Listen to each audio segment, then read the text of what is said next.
Assalamu alaikum wa rahmatullahi wa barakatuh. This is the story of the Clear Quran for Dawah, the English only edition.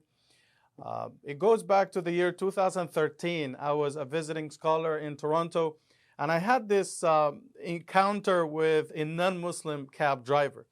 So he said out of the blue that Muslims are good people, but Islam sucks.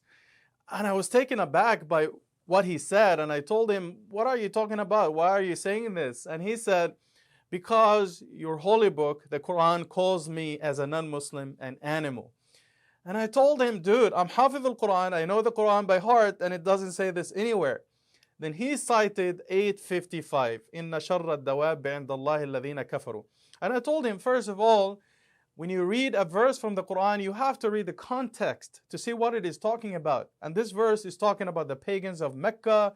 They were at war with the Prophet ﷺ, peace be upon him, 1500 years ago.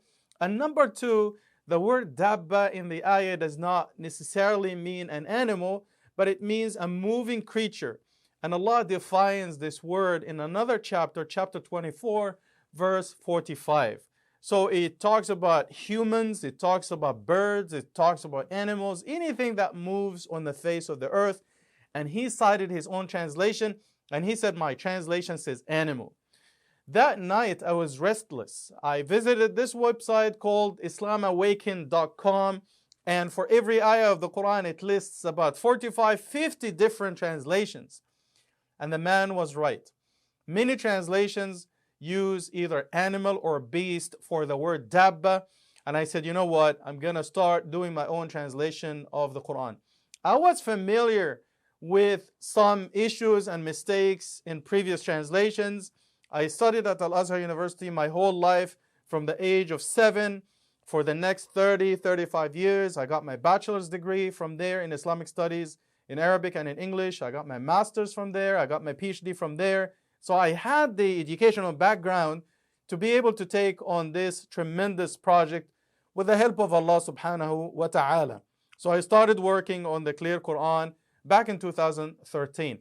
The goal was to make the Quran more accessible to new Muslims. So I wrote this translation, and with the help of 100 people or more, we're talking about scholars, imams, editors, Muslims, non-Muslims, brothers and sisters. We came together because the Quran should be easy and accessible, as Allah says in the Quran, وَلَقَدْ يَسَّرْنَا الْقُرْآنَ لِلذِّكْرِ. So we tried to make the Quran easy and accessible. So we provided the historical background for the verses, and we broke down the chapters based on themes. So we followed the same order of the Quran, and we gave the historical background of the verses and the chapters. So each chapter, we started with the story behind the chapter, the background. We broke down the sections and we gave them titles and themes. And we put down some explanations in the footnotes, historical background. We explained the so-called controversial verses. So we made it easy and accessible to non-Muslims, alhamdulillah. So basically, the project is to make the Quran easy and accessible for the non-English speaking the non-Arabic speaking community, for everyone who speaks English, whether as a first language or a second language. So the language is easy. We don't use thou, verily, Old English, Shakespearean English. The language is very easy. The language is very accessible.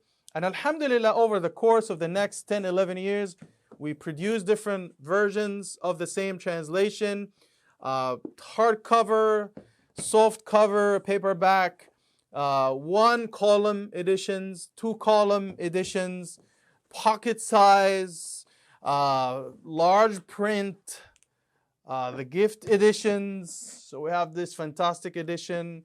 Then we have this one as well. So we provided different editions, different quality paper, alhamdulillah. So the Quran is now easy and accessible for everyone. My advice to non-Muslims who are connecting with the Quran, and alhamdulillah, over the last 4 years alone, we have distributed more than 5 million copies of the Clear Quran, the Dawah edition. My advice to non-Muslims, read the Quran, put the bias aside, read it with an open heart and an open mind. Start with the introduction to the book. It gives you all the details that you need to learn about Islam and about the Quran. and read it with an open heart and an open mind, and pray to God to guide you. We don't guide, we just show the way. Thank you very much. May Allah subhanahu wa ta'ala keep us on the straight path, as-sirat al-mustaqim. Jazakallah khair for watching. Assalamu alaikum wa rahmatullahi wa barakatuh.